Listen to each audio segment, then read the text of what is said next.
torrential rain, sending a wall of water down the mountain. Enveloped by an eerie and dangerous pall of smoke. The water is still flowing down. You gotta go! There's a fire. Is there anybody else in here?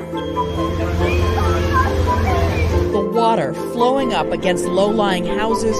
Flames burning through forest, plumes of smoke visible for miles.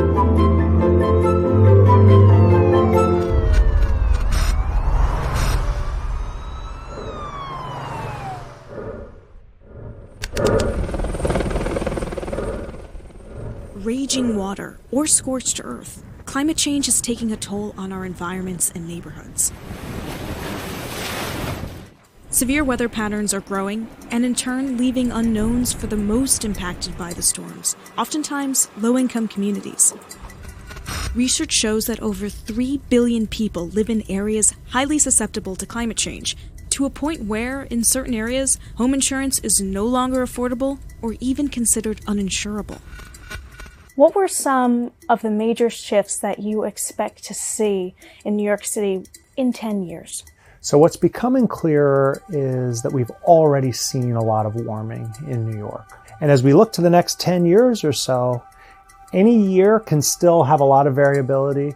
We have to think about all of our climate risks together. So that's sea level rise, that's storm surge from Sandy-like storms. Plan for warmer temperatures, more of these really destructive heavy rain events that we're seeing. Ida from 2021 are becoming more common. The worst, rainiest day of the year now contains about 50% more rainfall than it did just a couple generations ago. And also heat. Heat is one of the biggest killers in New York City. By 2030, we're expecting a tripling of days over 90 degrees. And our climate has officially been recategorized according to the National Climate Assessment, to now be humid subtropical. Our weather patterns are changing, and so does our response. Last time we introduced you to the folks finding solutions to reduce our carbon footprint. Now we take you behind the front lines, meeting the heroes and problem solvers during human-made and natural disaster, risking their lives to save our own. But to begin, let's rewind the tape a bit. Here, on Long Island, to the summer of 1995. This is Today with Bryant Gumbel. Brush fires on Long Island have been burning out of control all night, fueled by severe drought and fanned by winds 20 to 30 miles an hour.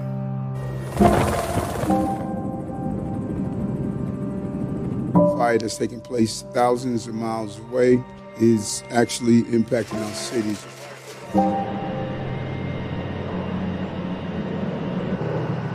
Anticipating the smoke and the haze to come all across the state. The fire is coming in from all around you. Once the wind changes directions on you, you don't know what's going to happen.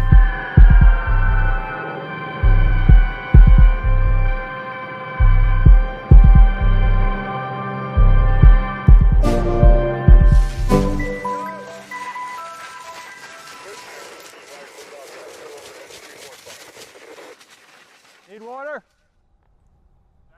Send it. Open the valve. On a wind shift, the fire's coming this direction. Deploy your fire shelters. Deploy! Boots in the corners. Remember, feet at the fire, head away from the fire. My name is Brian Gallagher. I am a forest ranger with the New York State Department of Environmental Conservation. And what we have out here in the field is our basic wildland firefighter class. When we're on the fire line, we take a fire shelter. This is what a real fire shelter looks like. This protects us. And it's something we never really want to use. This is kind of like a last resort method. It's aluminized, it's got silica in it. Pretty expensive, you know. How much is it? This is anywhere from $400 to $500. These are practice fire shelters, so they're made out of tarp, so we can deploy these multiple times. If I was to deploy this real fire shelter, it gets thrown out. Have you ever had to use one of those? I have not, and I hope not to in my whole career. The New York Wildfire and Incident Management Academy is designed to teach the next generation comprehensive skills behind wildfire and brush fire response. The school brings in recruits from the West and East Coast. Once they pass, students can jump into action anywhere in the country. I'm a retired employee of the New York State Department of Environmental Conservation. I was a regional supervisor here on Long Island in New York. We have over 10,000 acres of state land, and we had a major fire here in 1995. And that 1995 fire was the first time I was involved in Wildfire. This fire is up to 5,000 acres in less than a day. Winds and the fire are just incredible. I've never seen anything like it. And it was the largest fire in over 100 years here in New York. And that particular fire brought almost every fire department in Nassau and Suffolk County and FDNY to Suffolk County to help us put that fire out. Are you concerned that another 1995 size fire would happen again here? Every day. Every day we think about it, because what it is, we still have the open forest. The Pine Barrens, which is here in central Suffolk County, is a fire-dependent ecology, and more people have moved into those areas. But we also have stress factors. We have the beetle kill in the Pine Barrens right now, which really is a standing fuel, okay, of these pine trees that are dying, and you have standing firewood. The southern pine beetle has arrived in Long Island's Pine Barrens. No bigger than the point of a pen, the beetles burrow into pine trees by the thousands and destroy them. If we get any kind of fire in there, it's going to spread much faster than it would with live trees that might be dried out or stressed out from the drought. So.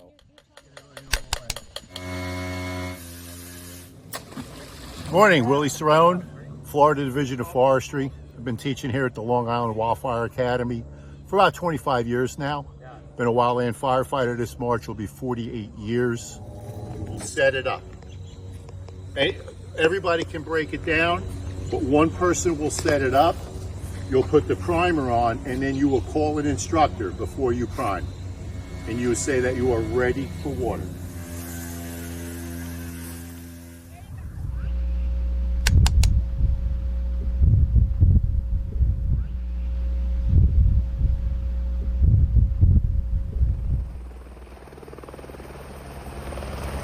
John Scott is a New York State Ranger who was deployed for the first time in 2023.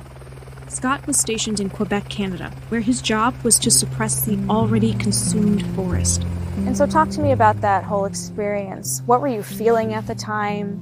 Do you get nervous or scared when you get these types of calls? I was a little nervous for this one. This was my first assignment out of state. So I've done plenty of fire stuff down here on Long Island across the state. This is my first time on an out-of-state fire, so I was excited to go and a little nervous just because you don't know what to expect. So how the smoke worked for a lot of their fires, it went up to the atmosphere across and then came rain down right on us. And how many folks did you have on your team up there? So it was 20 of us all together. About, I think 8 of us were New York State. So once we got there, our main responsibilities was suppression and mopping up. Okay, what is that? Yep, so mopping up is when you come in after the big fire's gone through, and actually just making sure there's no hot spots, no areas that the fire's gonna come back up. Because of their ecosystem and all of the pine, spruce and everything they have a much thicker layer of duff and organic material. So once fire gets through that, it can actually burn underground and get into that and keep going and pop up somewhere else later on when it gets hot and dry.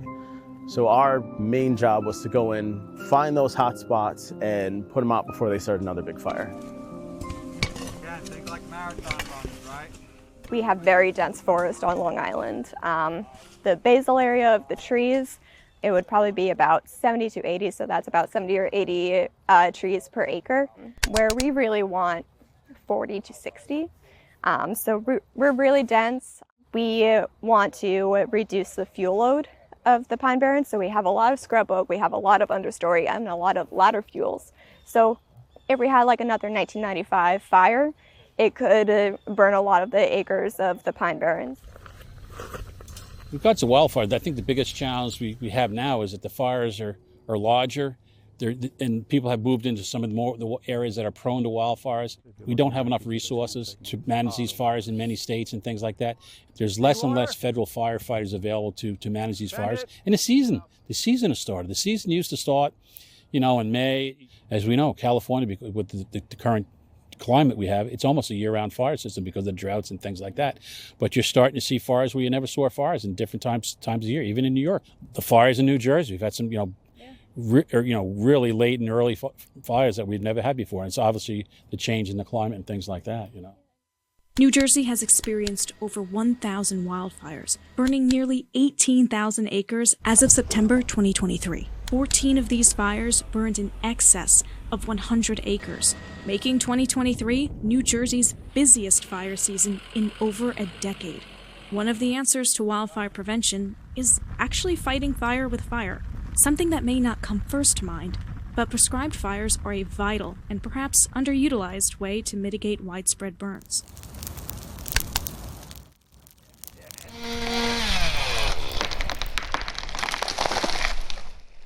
Fire ecology is so incredibly fascinating. We're in the middle of Pine Barrens, it's a fire-adapted ecosystem, and to understand how these plants evolved over time to live with fire, to need fire, I mean, that to me is just incredibly fascinating. We're mimicking a natural process, but we're doing it where we have some modicum of control, you know? So we put fire on the ground when the conditions, the temperature, you know, all the weather conditions, the fuel conditions are in a more moderated state, as opposed to waiting for things to get really dry where we're in a drought and we have really windy weather, and then all of a sudden we have a big conflagration like we did back in 2012 and 1995.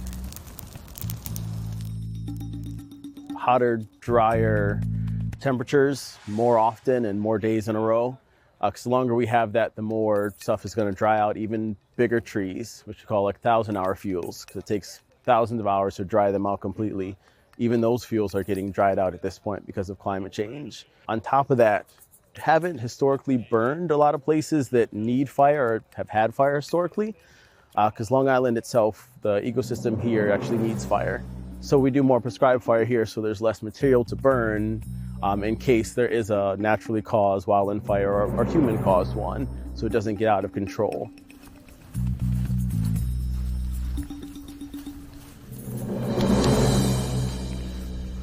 One of the lines of defense to stop the rush of wildfire is by building the fire line, or barrier.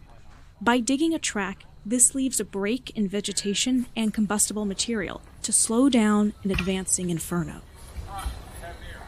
Most of the time when we're dealing with fuels, we're trying to take fuel away from the fire. So if we had a small fire right here, by us scraping that line down the mineral soil, once the fire gets to that line, dirt doesn't burn.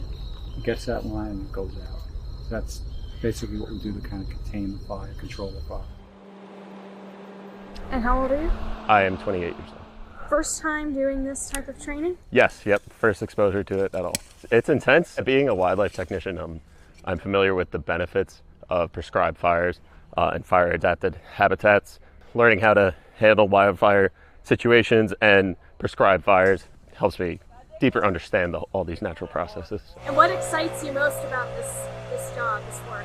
I think the opportunity to go out and see places and things you would never see otherwise, and it's a very deep connection to the natural world. I feel you're living off the land, you're working with the land and learning how to use it to your benefit, and also how dangerous it can be. So while we haven't necessarily seen more fires due to climate change yet in New York, I would say that the overall thing we're learning over the last decade or two is that places that we thought were safe from wildfire are actually vulnerable as temperatures rise. So I think it would be folly for us to assume that because we haven't had a lot of fires in recent years, that we're protected. Just the fact that those temperatures are higher is going to dry out our vegetation more, dry out our soils more, meaning that we're more prone to that sort of tinderbox conditions that can set off a dangerous fire. We've already seen about a foot of sea level rise since 1900 in New York City. And now in the next 25 years, by 2050, that might be 1.5 to 2 feet higher. So what took 100 years to do is now only taking 25 years to do. That's concerning because it affects our infrastructure, which was designed with the 1800s or the 1900s in mind, but not necessarily 2100. Once those sea levels rise, we expect that to impact how intense storms will be. And so it won't just be a Sandy-like storm, a one-time event. It's a regular inundation of our coastline, which affects our waterfront, the jobs on our waterfront, our transportation infrastructure, all of the investments that we've made as a New Yorker to bring people to the waterfront. Houses, walls are gone. Right now we are in the midst of an extraordinary weather event that has just devastated communities throughout the Hudson Valley. Okay, so this is the backyard, and you can see these brook trout. It is now 5:50. The water is still flowing down. My wall is gone. And that's the challenge of being in this profession. And there's no time to be scared. Your job is to make imperfect decisions with incomplete information and then adjust as you go along. So these are dynamic situations that are changing moment by moment, and we have to continually adjust our strategy and tactics to the changes in the incident that's in front of us. Once again, the skies opened up and brought so much rain, 9 inches of rain in this community, that they're calling this a 1,000-year event.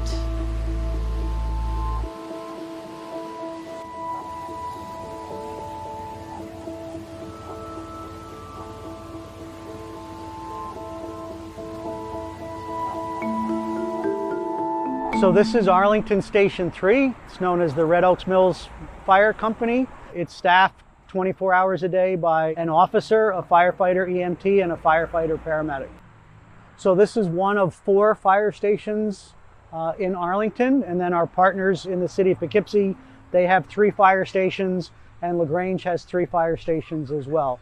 So between the 3 departments, there are 30 to 35 firefighters on duty 24 hours a day, 7 days a week. And how many calls do you get on average a day? So we do about 20 calls a day. 70% of those are medical calls, and then the remaining 30 are the normal assortment of things that a fire department would respond to. Car accidents, automatic fire alarms. There is no real routine.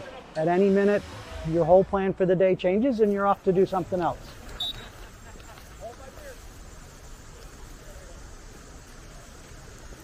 What is swift water rescue at its core? So for any variety of reasons, right, usually weather, climate-related storms, all this rainwater runs off and it finds its way into increasingly larger bodies of waters. Little streams flow into creeks, flow into big rivers. And when you have these severe weather events where we get several inches of rain in a short period of time, unfortunately, sometimes people wind up in places where they shouldn't be when this floodwater starts coming through these waterways. Sometimes it's people who are caught in flash floods. Other times it's people who try to drive over water that's flowing over a road. The moving water sweeps the car away. By the time they realize that it was not a good idea, now they need the assistance of a swift water team to come and help them. Yo, it's going over the barricade. I can't even get. How do they want me to close this road? I can't even get over there. I can't even get over there, dude. That's crazy. Holy shit. Over the years, as weather patterns have changed, the frequency of these severe thunderstorms seems to be increasing. It certainly does seem like there are more weather-related incidents today than there were 15, 20, 25 years ago. While the recent extreme weather may come as a surprise, this swiftwater rescue team is nothing new. Over 10 years ago, after the destruction of Hurricane Sandy, 3 fire departments joined forces in launching the Swiftwater Rescue Program, now consisting of 50 specially trained firefighters. Currently, New York has a dozen swiftwater rescue teams scattered mostly to the west.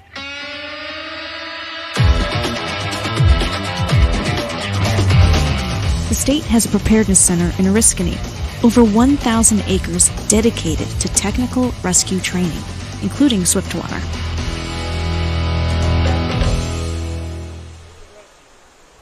So basically what they would do is to set up the high line for our boat control is we would either shoot a line across or they would swim a line that they use to kind of help set this up to facilitate the control of the boat going downstream to make the rescue and removal of the victim.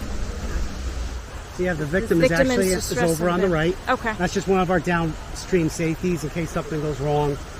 He's there to help make a go rescue. We kind of back the boat up in this scenario. First is the back of the boat is open to be able to pull somebody in. Two, it facilitates us once we get that victim to be able to pull them back upstream. We want to be able to control all the variables that can go wrong. Just paddling through this. Yep. Think that. So they have two pulls. Right now we have a haul line, which they're hauling us back, right? Yeah. And then they have a vectoring line, which steers us, so they can go left or right for us. Up on boat.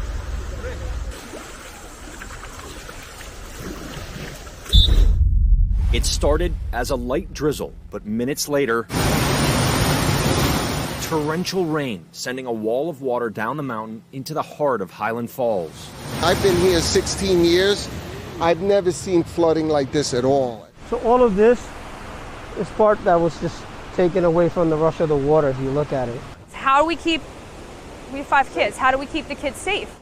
If you could describe that day in one word, what would you use?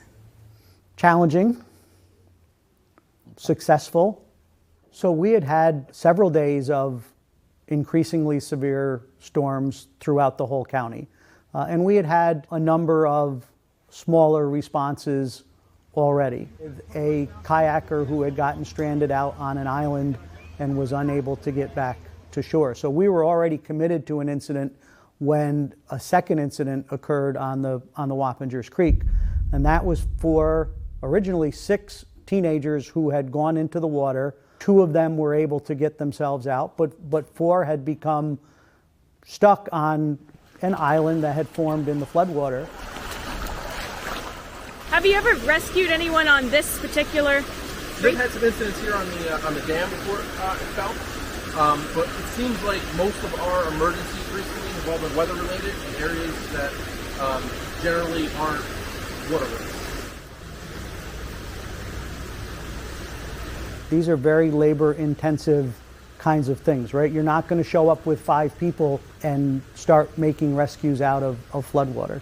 20, 30, 40 people involved, with people on the shore tending ropes, downstream safety people in case somebody starts floating downstream. All of these different agencies working together to be able to successfully address one of these kind of situations. Okay. So what we're going to do is we're going to put one of our rescue swimmers up in the flow there. He'll float down. We'll have some operators and a rescue swimmer in the boat, and they'll make a rescue of someone who's flowing downriver. Okay.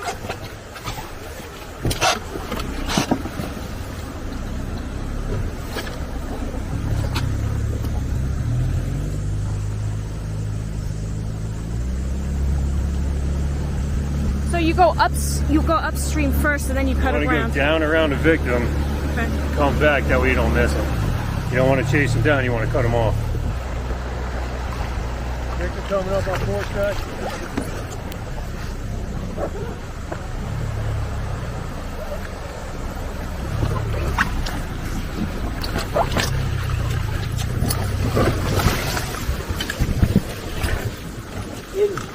Victim in. Nice shot.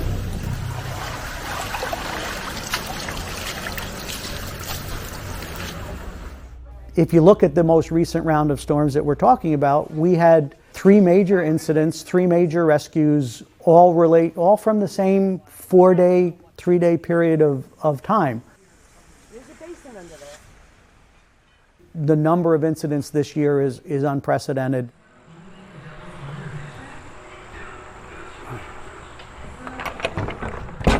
This vehicle here is our newest vehicle in the fleet. We use this to carry technical rescue equipment. When you see these building collapses and things of that nature, right, this is the lumber that they use to build those shoring devices to prevent secondary collapses. You've been doing this for how long? My whole life. What is one of the biggest things you tell a new recruit or something? What's something that is the most important thing to know before signing up for this job? You have to want to help people. Right? This is mostly a profession about helping people on the worst day of their life. Whether their house is on fire, whether they're having a heart attack, or whether they're stuck out in the middle of the Wappingers Creek. We deal with people on the worst day of their life, and they expect us to come and make it better. Kind of like 5-card stud. You play the best hand you can with the cards that were dealt, and you do the most that you can for people in whatever situation you find them in. You can do everything right in this profession and still have a bad outcome. If you're going to have a successful career doing this, you have to be able to process that and learn from that and move on to the next incident. But by and large, anybody that's in emergency services want to help people. That's really the core of what we're trying to do.